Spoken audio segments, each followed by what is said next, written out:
The invitation arrived on a November morning when the fog lay thick upon London, muffling the clatter of hansoms and the cries of street vendors into a ghostly murmur. Hercule Poirot, seated in his rooms at Whitehaven Mansions, held the heavy cardstock between his fingers with the delicate precision of a surgeon examining a curious specimen. The paper was of exceptional quality, cream-coloured with a watermark visible when held to the light, and the engraving spoke of expense and old money. Lady Clarissa Ashworth, it informed him in elegant copperplate script, requested the honour of his presence at the Crimson Gala, her annual charity affair to benefit the Foundling Hospital. The event would take place at Ashworth Manor in Surrey, and accommodations had been arranged for the weekend. What drew Poirot's attention, however, was not the formal invitation itself, but the brief note tucked behind it, written in a feminine hand that grew progressively more agitated as the lines descended. It read simply, "Monsieur Poirot, I beg you to attend. My life may depend upon it." The note was unsigned, but Poirot recognized the desperation in those hastily penned words. The kind of desperation that comes when death walks close behind. Captain Arthur Hastings, Poirot's companion and chronicler of his many cases, entered the sitting room at that moment with his customary good cheer, carrying the morning newspapers under his arm. He paused when he saw Poirot's expression, that peculiar intensity that indicated his friend's little grey cells had been engaged. Poirot handed him the invitation and the note without comment, watching Hastings's face as comprehension dawned. "Good Lord, Poirot," said Hastings. "This is rather serious, is it not? Lady Ashworth is quite a prominent figure in society. Her husband was a war hero, died at Ypres, left her with a considerable fortune and that great, sprawling estate in Surrey. She remarried some years ago, I believe, to someone from the diplomatic service. If she is genuinely in danger—" Poirot nodded slowly, his egg-shaped head tilting to one side as he stroked his magnificent moustaches. "Yes, mon ami. The lady fears for her life, and she has done Hercule Poirot the honour of summoning him. Therefore, we must attend this Crimson Gala and discover what manner of evil threatens our hostess." The fog outside seemed to press against the windows, as if trying to peer into the warm room, and Poirot felt that familiar prickling sensation at the base of his skull, the one that always warned him he was about to step into a web of lies, hatred, and murder. The journey to Surrey began 3 days later, under skies that promised snow. Poirot sat wrapped in his warmest overcoat, his patent leather shoes gleaming despite the weather, his gloved hands folded precisely over the silver head of his walking stick. Hastings drove the motorcar with the enthusiasm he brought to all mechanical endeavours, though Poirot had long since learned to close his eyes during particularly ambitious moments of acceleration. They passed through villages where smoke rose straight up from chimneys into the still air, through bare woods where crows gathered like dark judges in the skeletal branches, and finally turned down a long drive bordered by ancient oaks that formed a tunnel overhead.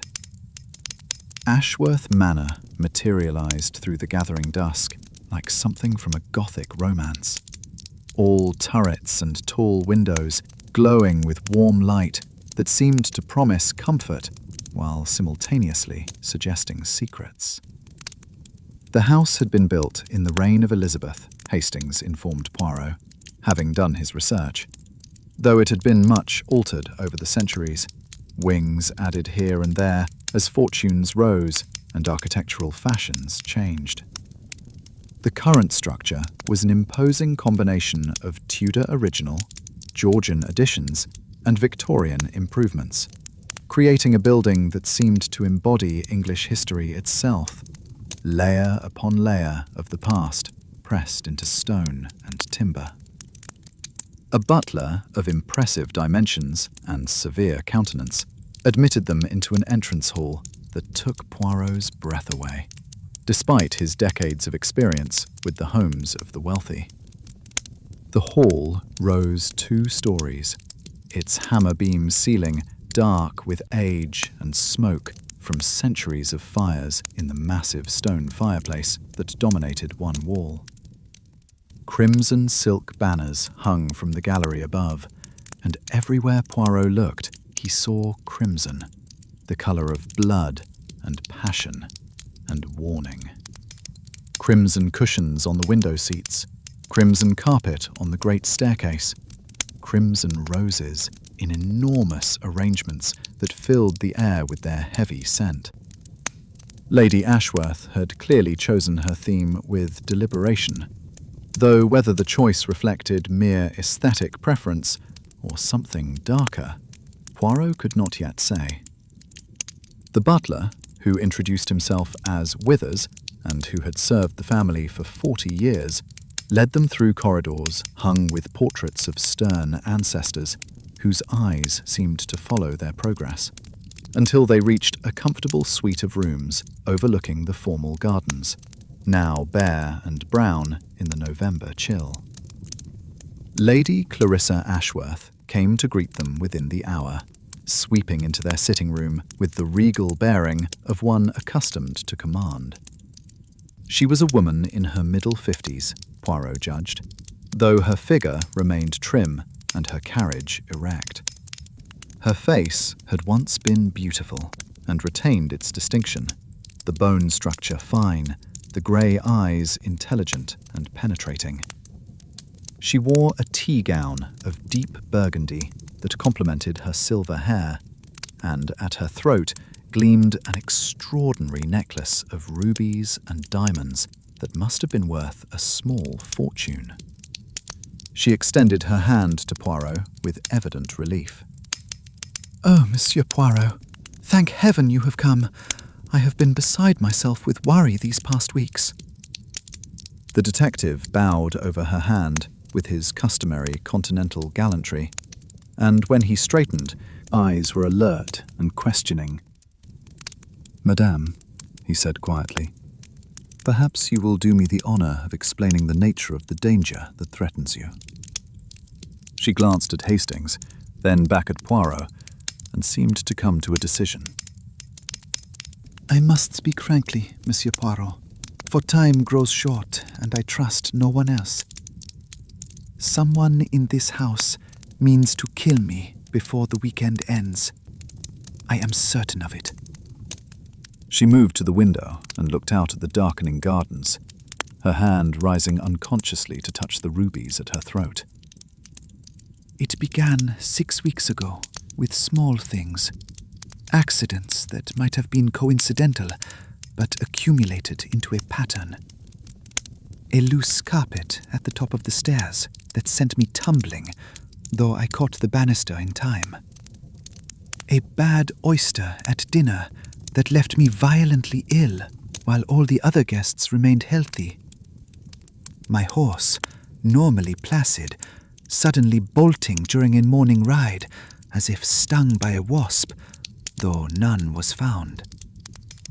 Then, 2 weeks ago, something more serious." She turned back to face them, and in the lamplight, Poirot could see the fear in her eyes.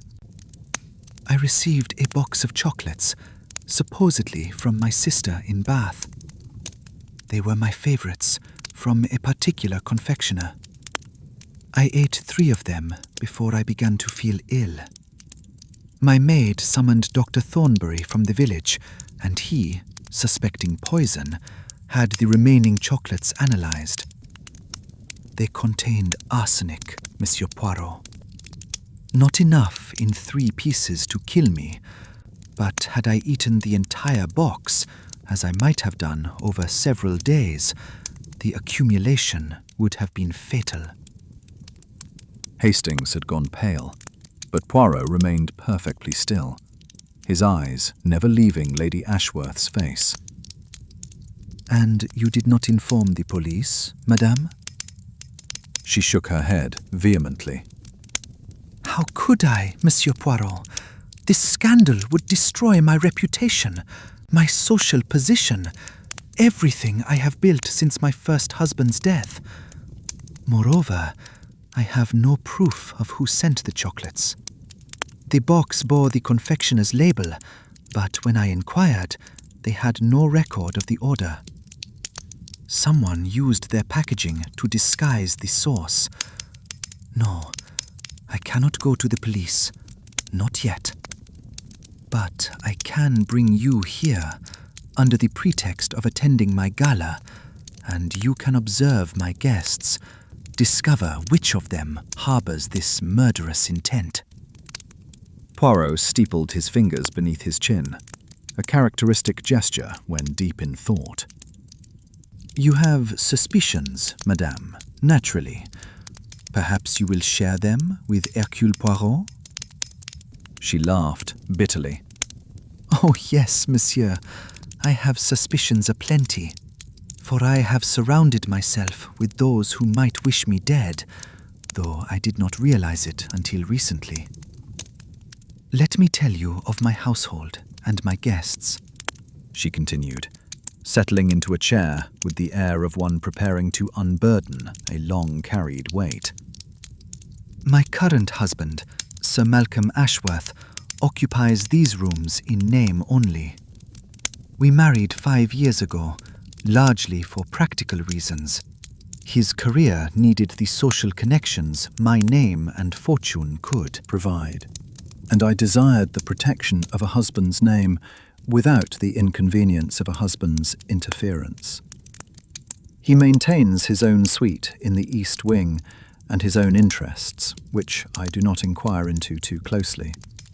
However, his diplomatic career has not flourished as he expected, and he has recently discovered that my will, as currently written, leaves him only a modest annuity, not the substantial inheritance he appears to have anticipated. She paused, her mouth twisting into something between a smile and a grimace. Then there is my stepson, Edward Ashworth, son of my first husband. He is 30 years old and has never worked a day in his life, living off the allowance I provide. He is addicted to gambling and has accumulated substantial debts I have refused to pay. He knows that upon my death, he inherits his father's estate, which I hold in trust, and that inheritance would solve all his financial difficulties at once. My sister, Margaret Pemberton, is also in residence, Lady Ashworth continued, her voice taking on a harder edge. She married beneath her station, as our father never tired of reminding her, and her husband squandered what little money she had before dying and leaving her penniless.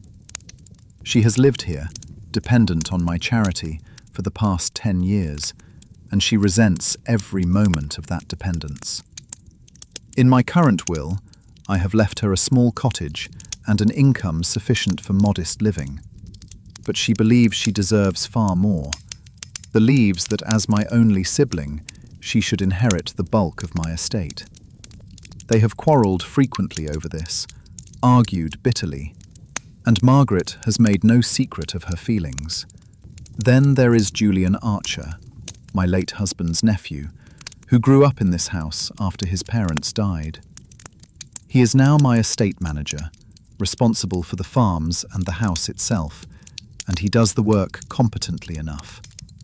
However, I recently discovered he has been embezzling funds, small amounts over several years that have accumulated into a substantial sum.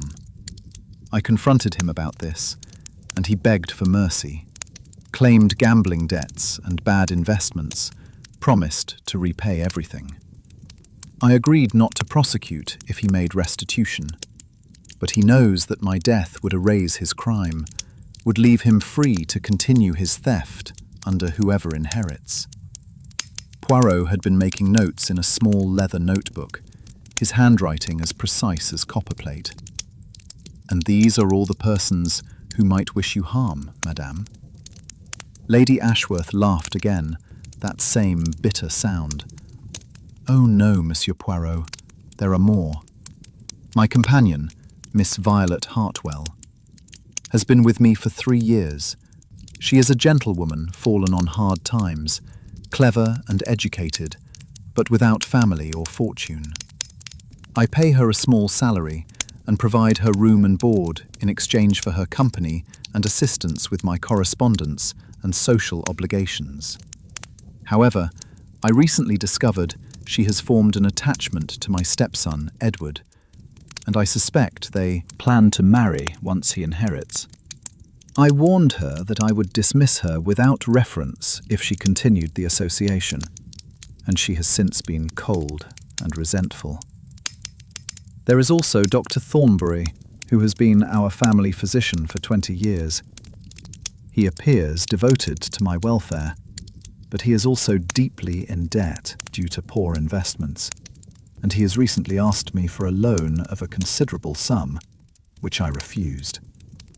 He knows the contents of my will, knows that I have left a bequest to the village hospital in memory of my first husband, and he believes that money should go to him instead. Finally, Lady Ashworth said, rising and walking to the fireplace, there is my goddaughter, Rosalind Pemberton, my sister Margaret's daughter.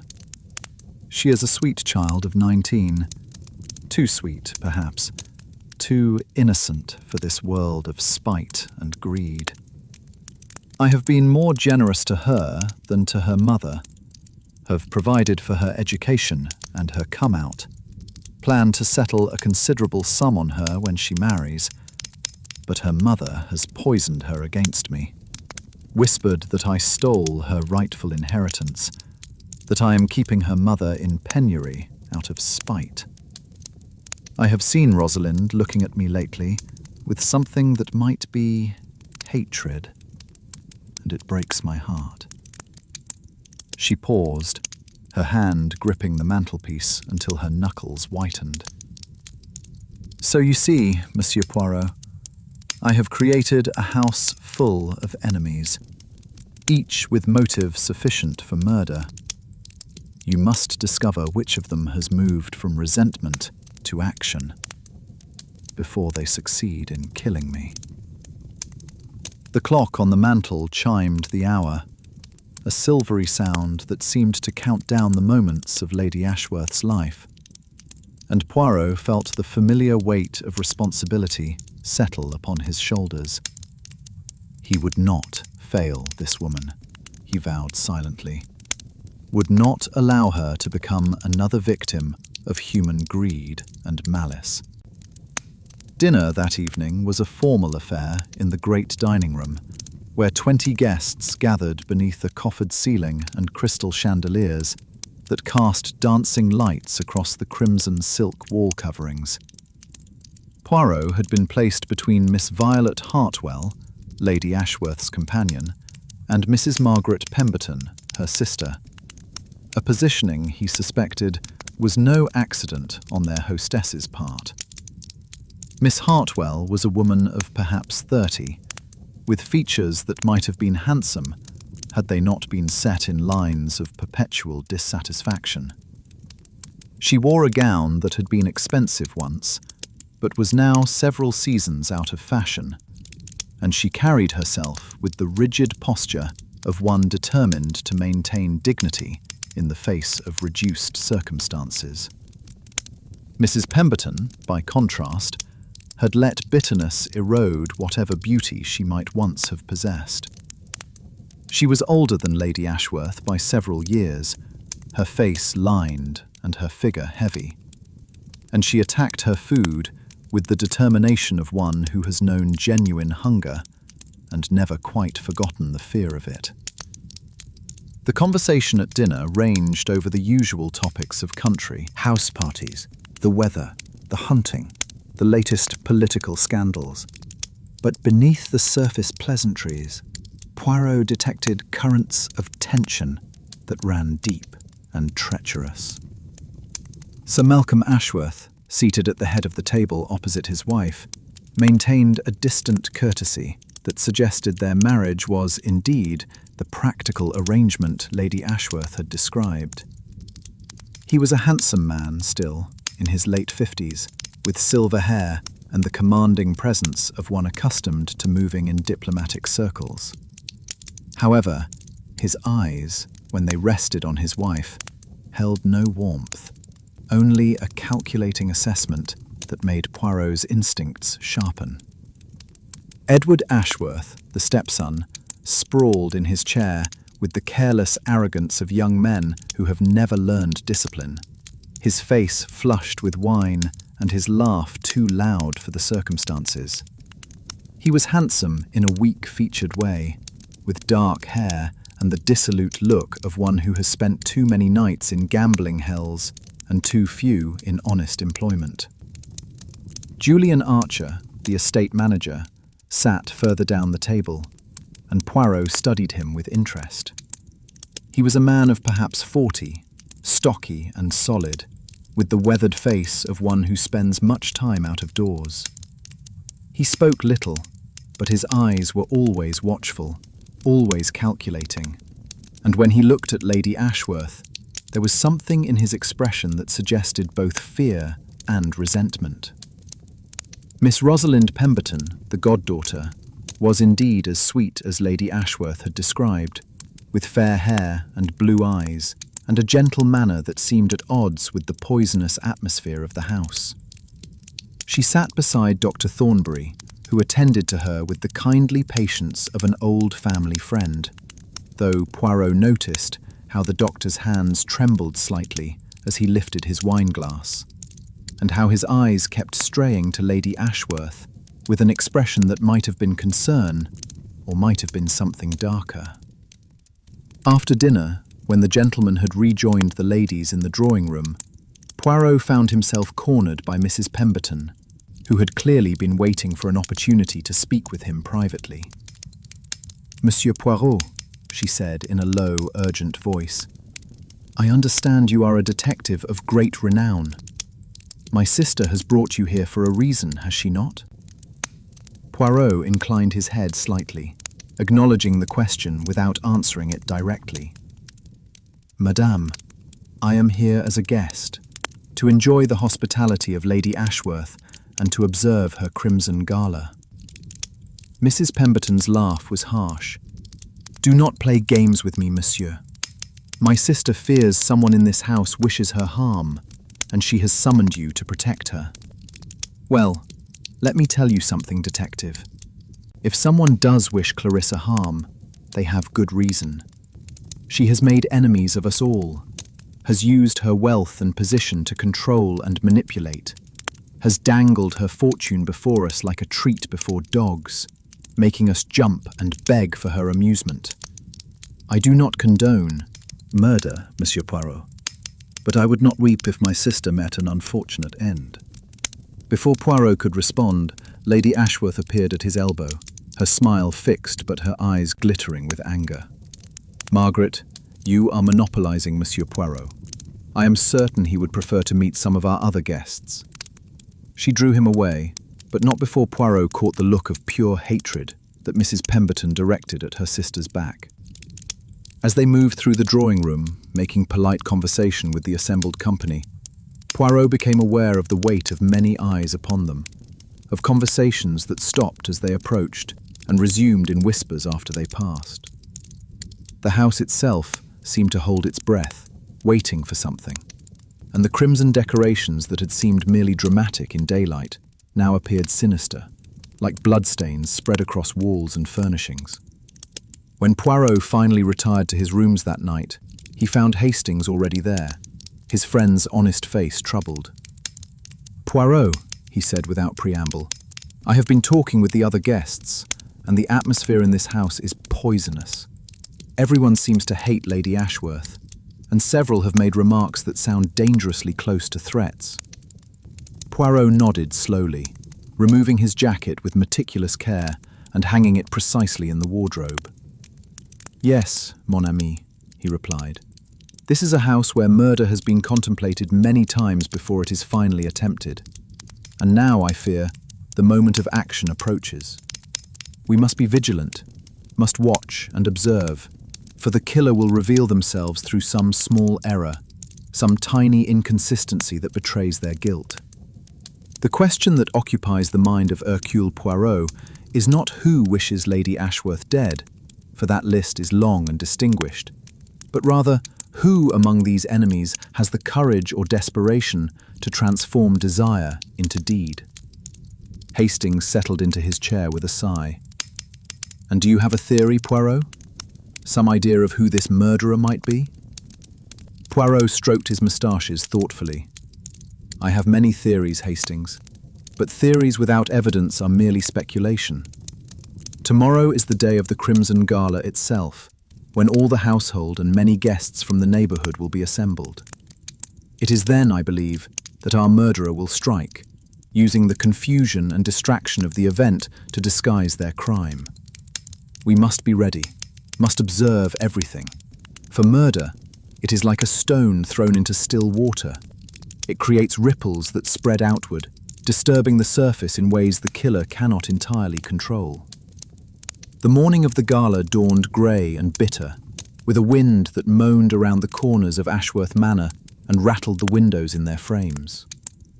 Poirot rose early, as was his custom, and performed his morning ablutions with his characteristic precision, adjusting his moustaches to perfect symmetry before descending to the breakfast room. He found several of the guests, already assembled, helping themselves from the sideboard where silver chafing dishes held eggs and bacon, kippers and kidneys, all the hearty fare of an English country breakfast. Sir Malcolm Ashworth stood by the window with his coffee cup, looking out at the gardens where servants were setting up tents and tables for the afternoon's festivities, despite the threatening weather. Edward Ashworth was attacking a plate of food with the desperate hunger of one recovering from a night of heavy drinking, while Julian Archer read the Times with the concentrated attention of a man trying to avoid conversation. Lady Ashworth herself appeared, as Poirot was finishing his toast and marmalade, and he noted with concern how pale she looked, how her hand trembled slightly as she poured her tea. She caught his eye and managed a wan smile. But before either could speak, Miss Hartwell hurried in with a small silver tray bearing the morning's post. "There is a letter for you, my lady," she said, her voice tight with some emotion Poirot could not quite identify. "It arrived with the first post, marked urgent." Lady Ashworth took the envelope, and Poirot saw her face lose what little colour it retained as she recognised the handwriting. She tore it open, read the single sheet within, and then swayed as if she might faint. Sir Malcolm was at her side in an instant, his diplomat's training overcoming whatever personal animosity existed between them. "What is it, Clarissa? What does it say?" She thrust the letter at him, wordlessly, and he read it aloud, his voice growing harder with each word. The letter was brief and brutal. "Your time is running out," it read. "You will die today at the Crimson Gala, and there is nothing you or your tame detective can do to prevent it. Consider this justice for your crimes." It was unsigned, of course, and written in block capitals that disguised the writer's natural hand. Poirot rose and crossed to examine the letter, noting the quality of the paper, ordinary and available at any stationer's, the ink, common black, the postmark, local, posted the previous afternoon in the village. "This is an outrage," Sir Malcolm said, his face flushed with anger. "Clarissa, you must cancel the gala, must call the police immediately." Lady Ashworth shook her head stubbornly. "No, Malcolm, I will not be frightened into submission. The gala raises funds for the Foundling Hospital, provides help for children who have none. I will not cancel because of some cowardly threat. Besides," she glanced at Poirot, "I have Monsieur Poirot here to protect me. Surely the great detective can prevent one murder." Her voice held a note of challenge, and Poirot understood that she was testing him, wondering if his reputation was deserved. "Madame," he said quietly, "Hercule Poirot will do everything in his power to keep you safe. But you must promise me something in return. You must not, under any circumstances, consume any food or drink that has not been prepared by your own cook and served by your most trusted servant. You must remain in sight of myself or Captain Hastings at all times. And you must trust no one, not even those who appear most devoted to your welfare." She met his eyes and nodded slowly. "I understand, Monsieur Poirot. I will be careful." But even as she spoke, Poirot saw the fear in her eyes, saw how her hand rose unconsciously to touch the ruby necklace at her throat, as if the jewels might offer protection against the danger that stalked her. The other guests had been listening to this exchange, with varying expressions of shock, concern, or calculation, and Poirot studied each face carefully, searching for some telltale sign of guilt. But if the writer of the threatening letter was present, they betrayed nothing, their mask of innocence perfect and impenetrable. The day passed in a blur of preparations, as Ashworth Manor transformed itself into a festival of crimson and gold. The ballroom, unused for months, was opened and cleaned until it gleamed, its parquet floors waxed to a mirror shine, its crystal chandeliers blazing with hundreds of candles. Long tables were set up in the dining room and the adjacent conservatory to accommodate the buffet supper that would follow the evening's entertainment. Servants scurried everywhere, carrying flowers and decorations, polishing silver, laying out china and crystal. Lady Ashworth moved through it all with the practiced ease of one who had hosted such events dozens of times, directing, encouraging, occasionally correcting. But Poirot noted how her eyes constantly scanned the rooms, how she started at sudden noises, how she kept glancing at the clock as if counting down the hours of her life. He and Hastings shadowed her as much as possible, without being obvious, watching for anything suspicious, any attempt to tamper with her food or drink, any unusual behavior from the household or guests. It was during the afternoon, as Poirot stood in the conservatory supervising the arrangement of the buffet tables, that Dr. Thornbury approached him. The doctor was a man of 60 or thereabouts, portly and balding, with the comfortable manner of a country physician who has known most of his patients since their birth. However, his eyes behind their gold-rimmed spectacles were shrewd and assessing as he studied Poirot. "Monsieur Poirot," he said without preamble, "I understand Lady Ashworth has confided in you about recent events. I should tell you that I have been increasingly concerned about her mental state. She has become fixated on the idea that someone wishes to harm her, sees danger in every accident, conspiracy in every coincidence. I have suggested that she consult a specialist in London, someone who treats nervous disorders, but she refuses." Poirot's eyebrows rose fractionally. "You believe, then, that the threats to her life are imaginary, products of a disordered mind?" Dr. Thornbury hesitated, choosing his words carefully. "I believe that the chocolates were indeed poisoned. I analysed them myself. But the other incidents, the fall on the stairs, the bad oyster, the bolting horse, these could all have natural explanations. Sometimes, Monsieur Poirot, the mind creates patterns where none exist, sees intention where there is only chance." Poirot thanked the doctor for his insights, but remained unconvinced. A trained physician suggesting his patient is mentally unstable was either genuinely concerned or attempting to lay groundwork for dismissing her accusations. Either way, it was information to be filed away and considered. As afternoon faded into evening and the first guests began to arrive from the neighbourhood, Poirot positioned himself where he could observe the entrance hall and the main staircase, Hastings at his side. They watched as Lady Ashworth greeted her guests with gracious charm, watched as Sir Malcolm played the perfect host, watched as the household and visitors mingled in the drawing room over sherry and conversation. The crimson decorations seemed to glow in the lamplight, and the air was heavy with the scent of roses and the buzz of society chatter. Everything appeared perfectly normal, perfectly civilized, and yet Poirot could feel the tension building like a thunderstorm about to break, could sense the approach of violence and death. Dinner was announced at 8, and the company moved into the dining room where the buffet tables groaned under the weight of their offerings. There were cold roast chickens and game pies, salmon in aspic and lobster patties, jellies and trifles, and elaborate confections of spun sugar.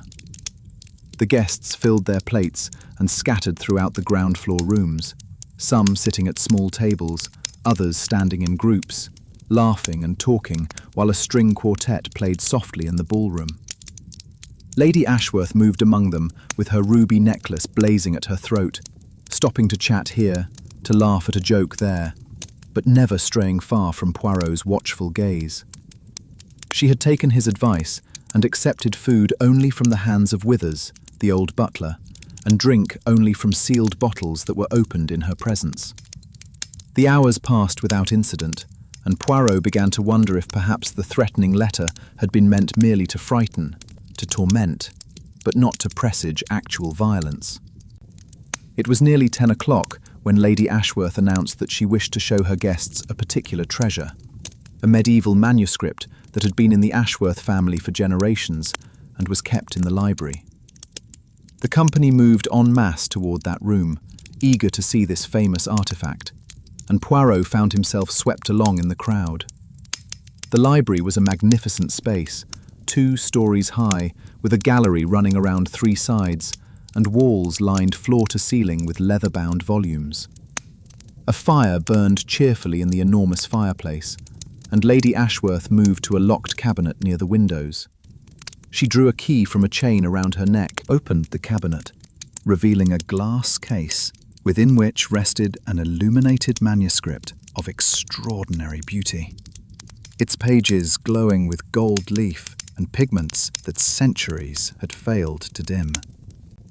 The guests crowded forward to admire it, exclaiming over the artistry and the preservation, and in the confusion and press of bodies, Poirot lost sight of Lady Ashworth for perhaps 30 seconds. When the crowd shifted, and he could see her again, she had moved away from the cabinet and was standing near the fireplace, one hand pressed to her chest, her face suddenly pale and drawn.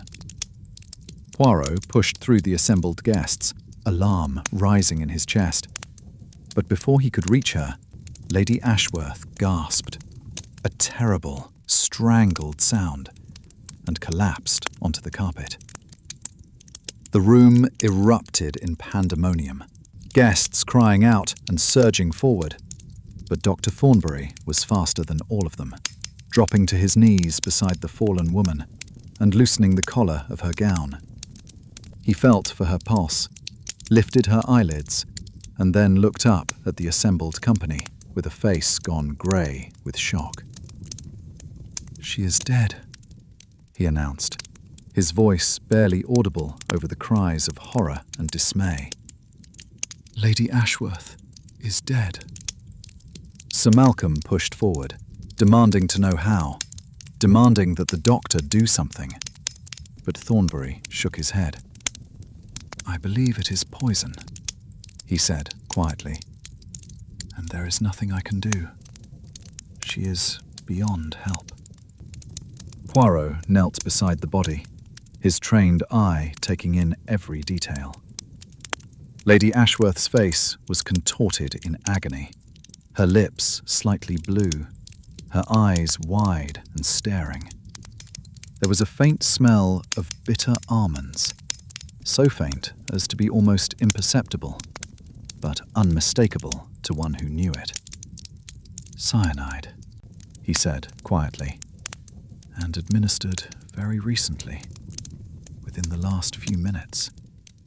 The death, it would have been rapid, perhaps 30 seconds from ingestion to collapse. He looked up at the assembled guests, his voice taking on a note of command. No one must leave this room. Someone here is a murderer, and Hercule Poirot will discover their identity.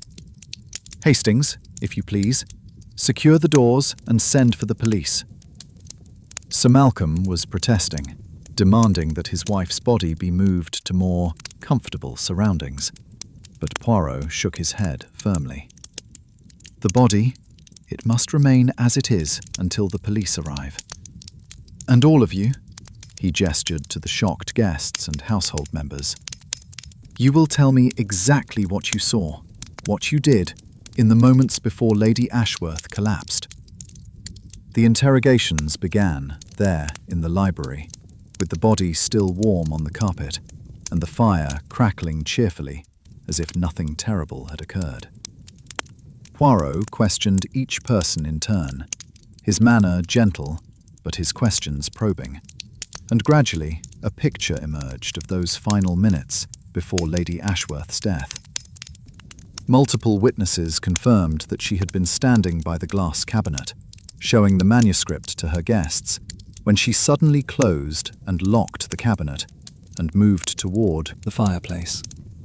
Several people had seen her pause by a small table near the hearth, where drinks had been set out for the guests, had seen her pick up a glass of what appeared to be sherry and raise it to her lips.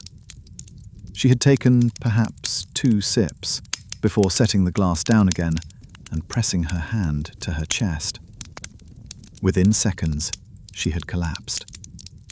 Poirot examined the glass in question, sniffed it carefully, and detected that same faint odour of bitter almonds. The poison had been in the sherry, placed there by someone who knew Lady Ashworth would eventually move to that particular spot and drink from that particular glass. But who had access to the table? Poirot asked this question of each witness, and the answers were uniformly unhelpful. The table had been set up hours before as part of the general preparations for the gala. Multiple servants had access to it, as had all the household members and many of the guests as they moved through the library during the evening. The bottle of sherry had been opened and the glasses filled perhaps an hour before Lady Ashworth's death, and dozens of people had been in and out of the library in the intervening time. Anyone could have added poison to one of the glasses, counting on Lady Ashworth eventually choosing that particular one. Or, Poirot thought to himself, the poisoner had known precisely which glass Lady Ashworth would select, had some means of ensuring she would drink from the fatal one and no other. He examined the glass more closely, turning it in his hands, noting its weight and shape and the quality of the crystal. It appeared identical to the other glasses on the table, but appearances, Poirot knew, could be deceiving. The police arrived near midnight in the person of Inspector Thorne from the Surrey Constabulary, a solid, methodical man of middle years who accepted Poirot's presence with reasonable grace and listened carefully to his account of the evening's events. The body was photographed and then removed to an upstairs bedroom to await the coroner's examination. The library was sealed, and the remaining guests were finally allowed to retire to their rooms with strict instructions that no one was to leave the premises without permission. Poirot and Hastings returned to their suite, where Hastings collapsed into a chair with a groan of exhaustion. Good Lord, Poirot, what a terrible business. Poor Lady Ashworth, to die like that, surrounded by people who hated her, murdered by someone she had invited into her home. Poirot nodded gravely, standing by the window and looking out at the dark gardens, where the tents for the gala flapped in the rising wind like the wings of great birds. Yes, mon ami. It is indeed terrible, but not, perhaps, unexpected. Lady Ashworth knew she was in danger, knew that someone wished her dead, and she took what precautions she could. But she made one fatal error. "What error was that, Poirot?" Hastings asked. Poirot turned from the window, his face grave. She trusted the wrong person, Hastings. Someone she believed was on her side was in fact her enemy. And that someone used her trust to get close enough to kill her. Tomorrow, when the little grey cells of Hercule Poirot have had time to rest and recover, I will review all that I have learned tonight, all the small details and observations, and I will discover the identity of the murderer. For now, however, we must sleep, for I have a feeling that tomorrow will bring new revelations, and perhaps new dangers. Hastings retired to his bedroom, but Poirot remained standing at the window for a long time, his mind turning over the events of the evening, cataloguing everything he had seen and heard, filing it all away for future reference. The clock struck 1, then 2, and still Poirot stood there, a small, precise figure silhouetted against the darkness, the hunter on the trail of his most dangerous prey. Morning brought fresh snow and fresh revelations.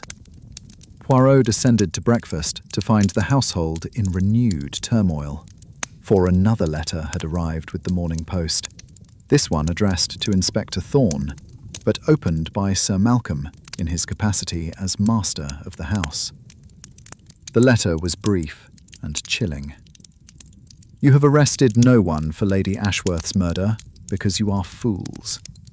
I killed her, and I would do it again. She deserved to die for her crimes against me and mine. But I am not finished. There are others in that house who also deserve punishment, and they will receive it. Consider yourselves warned." It was signed, dramatically, the Crimson Avenger. Inspector Thorne, who had stayed overnight at the manor to continue his investigation, was predictably infuriated by this communication. "The fellow mocks us," he said, pacing the breakfast room while the household watched in fascinated horror. "He admits to murder and threatens more killings, and yet he leaves us no clue to his identity. Monsieur Poirot, you have dealt with such madmen before. What do you make of this?" Poirot had been studying the letter with his customary attention to detail, and now he looked up with a thoughtful expression. "It is interesting, is it not, that the writer says crimes, plural, and others who deserve punishment. This suggests not a single grudge against Lady Ashworth alone, but a broader grievance, perhaps against the entire family or household. The writer styles himself, or herself, an avenger, one who punishes the guilty. This is the psychology of someone who believes their actions are justified, even righteous." He paused, stroking his moustaches. "I think, Inspector, that we are dealing not with a madman in the conventional sense, but with someone who has nursed a grievance for a long time. Someone who has planned and calculated, who has finally found the courage or desperation to act. Such a person is very dangerous, because they will not stop until they have achieved what they see as justice." Inspector Thorne absorbed this, then asked the obvious question. "So you believe there would be more murders?" Poirot nodded gravely. "Unless we can identify and stop the killer, yes, I believe there will be another death, perhaps soon." The inspector immediately instituted new security measures, posting constables at all the exits of the manor and instructing everyone to remain in the house until further notice. Then he began the tedious process of taking formal statements from all who had been present the previous evening, starting with the immediate family and household. Poirot, given license to conduct his own inquiries in parallel, chose to begin with the servants, reasoning that they often saw and heard things their employers assumed went unnoticed. Withers, the butler, received him in his pantry, that domain of upper servants where the silver was kept and the wine cellar keys hung on their hooks. The old man's face was drawn with grief, for he had served Lady Ashworth for 4 decades and clearly felt her loss keenly. "She was a great lady, Monsieur Poirot," he said, accepting a chair with the grateful sigh of one whose knees no longer serve as they once did. "Stern but fair, and generous to those who served her faithfully. I cannot believe that any of our household staff would harm her, but I have been in service long enough to know that appearances can deceive." Poirot assured him that he suspected none of the servants, at least not yet, but he was interested in anything Withers might have observed in the days and weeks leading up to Lady Ashworth's death. The butler proved an invaluable source of information, for he had indeed noticed many things that the family assumed he missed. There had been quarrels, loud and bitter, between Lady Ashworth and her sister, Mrs. Pemberton. Arguments about money and inheritance that had grown more heated in recent weeks. There had been a shouting match between Lady Ashworth and her stepson Edward, witnessed by 2 footmen, in which Edward had threatened that she would regret cutting off his allowance. Sir Malcolm had been observed meeting privately with Julian Archer, the estate manager, on several occasions, meetings from which both emerged looking troubled. Miss Hartwell had been discovered crying in the morning room more than once, and when questioned by the housekeeper, had admitted she feared being dismissed without reference.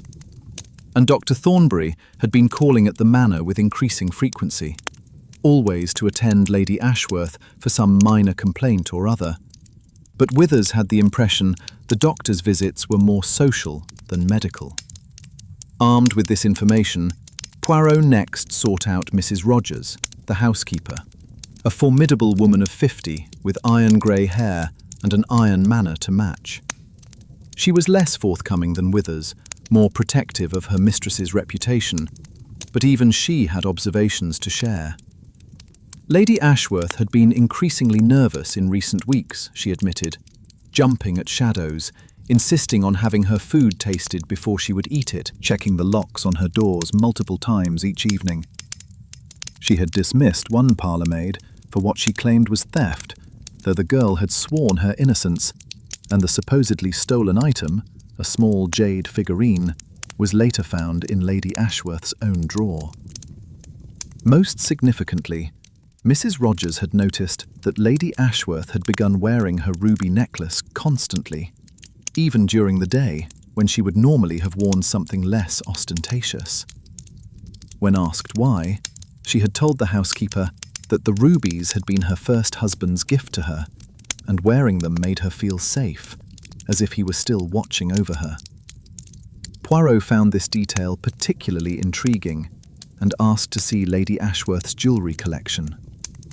Mrs. Rogers led him to her late mistress's chambers, a suite of rooms done in rose and cream that still smelled faintly of the lavender water Lady Ashworth had favoured. The jewellery was kept in a locked safe, concealed behind a painting of the first Lord Ashworth, and Mrs. Rogers had the combination. Inside were the expected riches of a wealthy woman: diamond bracelets and pearl necklaces, emerald earrings and sapphire brooches, all carefully organised in velvet-lined boxes. But Poirot was interested in the ruby necklace Lady Ashworth had been wearing when she died, the piece she had worn constantly in her final weeks. Mrs. Rogers explained that the necklace had been specially designed for the first Lady Ashworth, commissioned by her husband to celebrate their 10th wedding anniversary. The rubies were Burmese, the finest quality, and the diamonds that accented them were flawless. The necklace was worth a fortune, certainly, but its sentimental value was beyond price. As Mrs. Rogers described the necklace, Poirot had a sudden flash of insight, a connection formed in his mind between disparate facts. He asked to see the necklace again, and arrangements were made for him to examine it in the presence of Inspector Thorne and a constable as witnesses. The necklace was brought from the room where Lady Ashworth's body lay in state, and Poirot subjected it to minute examination with a jeweller's loupe borrowed from the village. What he discovered made him inhale sharply, made his grey cells fire in rapid succession as the pattern became clear. "Sacre," he muttered. "Of course. It is so obvious once one sees it. The necklace, it is the key to everything." Inspector Thorne demanded to know what he had found, but Poirot shook his head. "Not yet, Inspector. I must verify certain facts first. Must ensure that my theory holds together before I present it. Give me until this evening, and I believe I can deliver you your murderer, complete with proof of guilt." The remainder of the day, Poirot spent in feverish activity, examining documents in Lady Ashworth's study, interviewing various members of the household about seemingly trivial details, making telephone calls to London on matters he refused to explain. Hastings, accustomed to his friend's methods, knew better than to press for information, and instead assisted by running errands and keeping the increasingly impatient Inspector Thorne at bay. As afternoon faded into evening and dinner was served, a sombre affair with none of the previous night's festivity, Poirot announced that he was ready to reveal the truth. Inspector Thorne gathered all the household and the remaining guests in the library, the same room where Lady Ashworth had met her death, and they assembled with varying degrees of reluctance and apprehension. Sir Malcolm looked haggard, having aged 10 years in a single day. Edward Ashworth was sullen and defensive, his eyes red from drink, or weeping, or both. Mrs. Pemberton clutched her daughter Rosalind's hand, the girl's face pale and frightened. Julian Archer stood apart, his arms crossed, his expression closed and wary. Miss Hartwell perched on the edge of a chair, her hands twisting in her lap, and Dr. Thornbury stood near the fireplace, exactly where Lady Ashworth had stood before she collapsed. "Mesdames et messieurs," Poirot began, speaking in that measured, theatrical way he adopted when preparing to reveal the solution to a mystery. "You are gathered here because one among you is a murderer. One who has taken the life of Lady Ashworth and who, I believe, planned to take other lives as well. The threatening letter received this morning, signed by someone calling themselves the Crimson Avenger, was meant to confuse the investigation, to make us believe we are dealing with a madman striking at random. But Hercule Poirot is not so easily deceived." He paused, letting his gaze sweep across the assembled faces, noting reactions, cataloguing the fear and anger and guilt he saw reflected there. "This murder, it was carefully planned over many weeks, perhaps months, by someone who had both the means and the opportunity to carry it out, by someone who knew Lady Ashworth's habits and vulnerabilities, by someone who hated her enough to kill, but who was clever enough to try to disguise their crime. Let us consider the facts," Poirot continued, beginning to pace as he warmed to his subject. "Lady Ashworth was poisoned with cyanide, a fast-acting poison that killed her within seconds of ingestion. The poison was in a glass of sherry that stood on a table near the fireplace in this very room.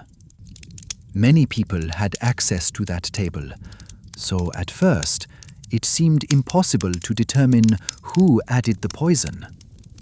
But then I asked myself, how did the killer ensure that Lady Ashworth would drink from that particular glass and no other? There were 6 glasses on the table, all apparently identical.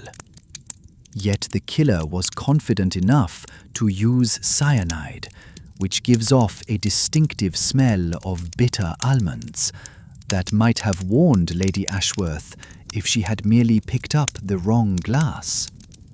No, the killer had to be certain she would drink from the poisoned glass. How was this certainty achieved?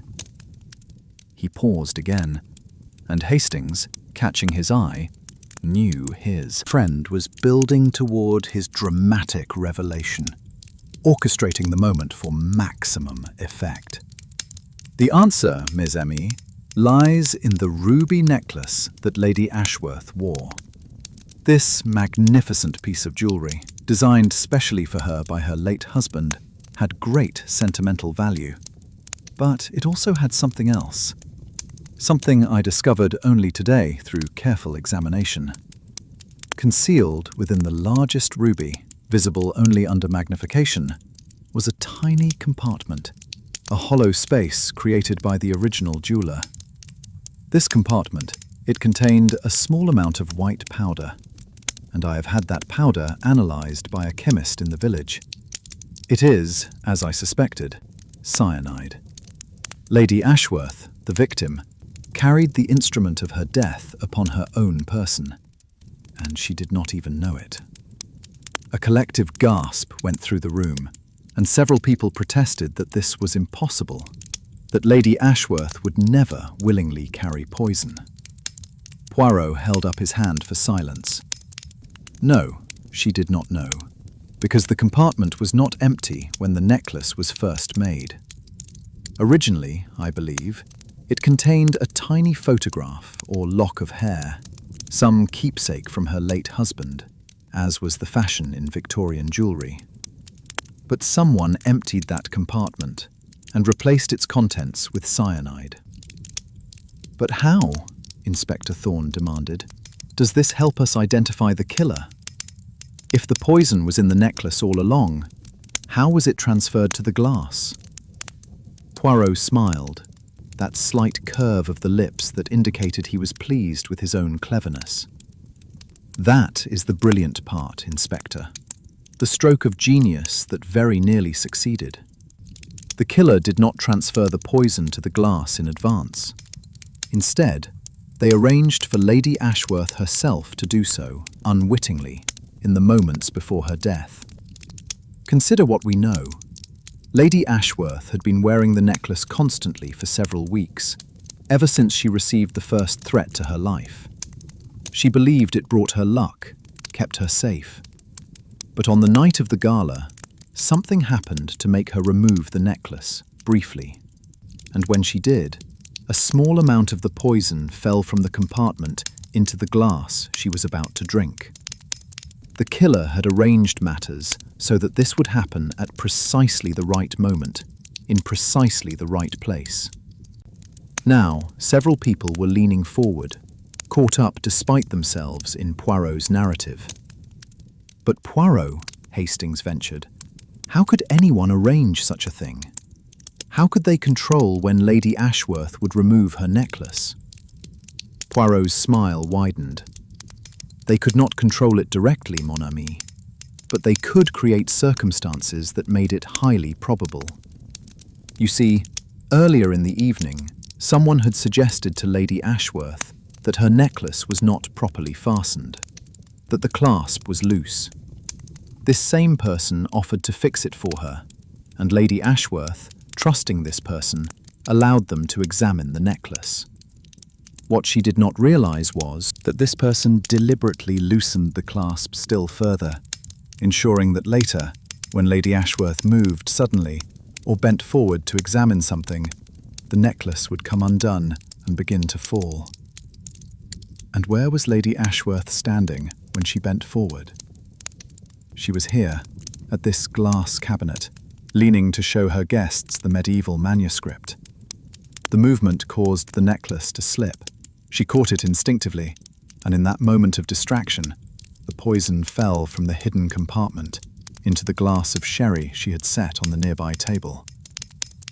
But that means, Sir Malcolm said slowly, his face pale, that the killer had to be someone who had access to the necklace earlier in the evening. Someone Lady Ashworth trusted enough to let them touch such a valuable piece. Yes, Poirot agreed, and that narrows our suspects considerably. Mrs. Rogers, the housekeeper, assisted Lady Ashworth in dressing for the gala and might have had access to the necklace then. Miss Hartwell, her companion, certainly handled the necklace on numerous occasions, assisting with the clasp. And there was one other person, someone who had both the medical knowledge to obtain and handle cyanide safely. Someone who had been calling at the manor with increasing frequency. Someone who had decades of opportunity to learn about the necklace and its hidden compartment. He paused, letting the tension build, then turned to face the fireplace where Dr. Thornbury stood. You, Doctor, you are the killer. You murdered Lady Ashworth, and you did so believing you could disguise it as the work of a random madman, this Crimson Avenger who does not exist except in your imagination. Dr. Thornbury had gone very white, his hands gripping the mantelpiece for support. "This is preposterous," he stammered. "I was Lady Ashworth's physician. I had no reason to kill her. I tried to save her life." Poirot shook his head sadly. "No, Doctor. You had every reason to kill her, and you tried not to save her life, but to ensure no one else could save it. You see, Inspector," Poirot turned to address Thorne, "Dr. Thornbury was desperately in debt, had lost his savings in bad investments and faced financial ruin. Lady Ashworth had refused to lend him money, had suggested instead that he sell his practice and retire to less expensive circumstances. But the doctor, he had another plan. He knew that Lady Ashworth had made a will, leaving a substantial bequest to the village hospital in memory of her late husband, £20,000 to be used to modernise the facilities. Dr. Thornbury sat on the hospital board, had access to its funds, and he believed he could divert some of that bequest to cover his debts before anyone noticed. But for this plan to work, Lady Ashworth had to die soon, before she might change her will again, as she had threatened to do. "You have no proof of this," Dr. Thornbury said, but his voice lacked conviction. "On the contrary," Poirot replied, "I have a great deal of proof. I have the testimony of the chemist in the village who sold you cyanide 6 weeks ago, claiming you needed it to poison vermin in your stables. I have a statement from the hospital administrator showing irregularities in the accounting that coincide with your term on the board. I have witnesses who saw you examining Lady Ashworth's necklace on the evening of the gala, claiming you admired its craftsmanship. And most damningly, I have this." He produced a small evidence bag containing several tiny scraps of paper. "These, Doctor, are fragments I found in your wastebasket when I searched your room this afternoon. They are pieces of the letter you wrote to Inspector Thorne this morning, the one signed by the Crimson Avenger. You practiced writing the letter multiple times before producing the final version, and you burned most of your drafts. But these scraps survived. The paper, you see, it matches exactly the paper of the letter. And the ink, it comes from a distinctive pen I found in your medical bag." Dr. Thornbury's face crumbled, and he aged before their eyes, shoulders sagging as the weight of his guilt became too heavy to bear. The room was absolutely silent, everyone holding their breath, waiting to see what would happen next. Then, with a sudden movement that took them all by surprise, the doctor lunged toward the fireplace, reaching for the poker that stood beside it. But Poirot had anticipated this desperate move and had positioned himself between Thornbury and the weapon. Inspector Thorne and his constables were upon the doctor in seconds, restraining him as he struggled, his face contorted with rage and despair.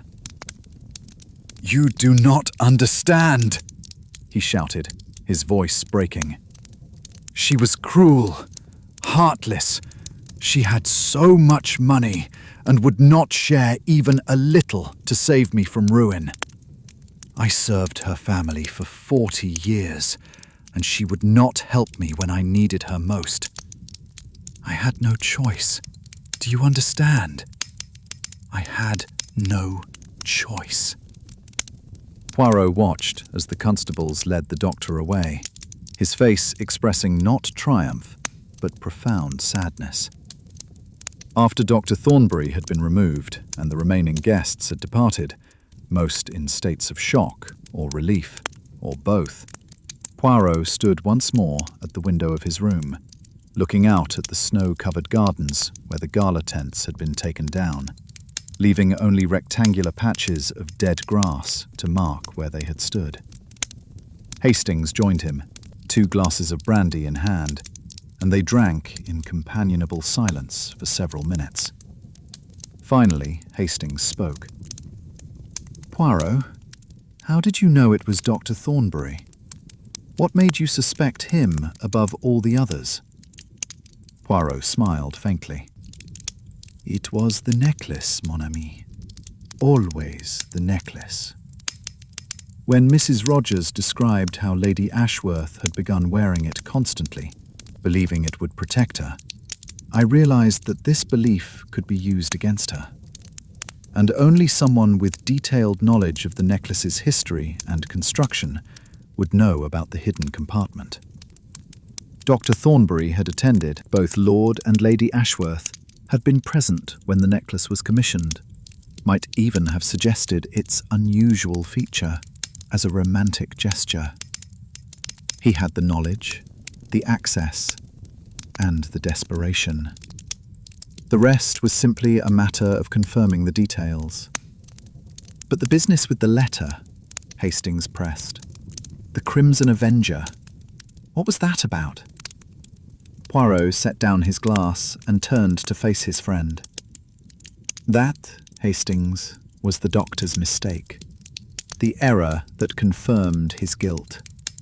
He sought to confuse the investigation, to make us believe that multiple killings were planned by a madman, so that when he committed his single, carefully planned murder, it would appear to be the work of this mysterious avenger, rather than the result of his own calculated malice. But in doing so, he revealed his hand.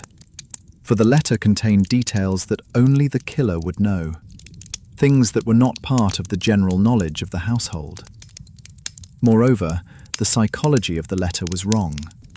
A true avenger, consumed by grievance and rage, would not have stopped at one killing, would have struck again immediately. Dr. Thornbury, however, had achieved his goal with Lady Ashworth's death and had no desire for further violence. The letter was meant to distract us, but instead it focused my attention on the killer's mindset, and that led me inevitably to the doctor. The 2 men fell silent again, contemplating the tragedy that had unfolded in this great house, the waste of 2 lives, one taken and one destroyed by greed and desperation. Tomorrow they would return to London, leaving behind Ashworth Manor and its ghosts, its secrets and sorrows.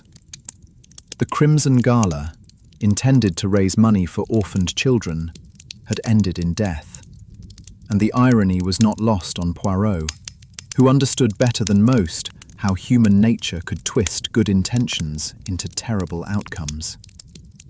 As for the ruby necklace that had been the instrument of murder, it would be sold, Poirot had learned, and the proceeds donated to the Foundling Hospital in Lady Ashworth's memory. A fitting end for a piece of jewellery that had brought both joy and death to its owner. The snow continued to fall outside, covering the grounds of Ashworth Manor in a blanket of white that concealed the scars of recent events, making everything clean and new again, at least on the surface.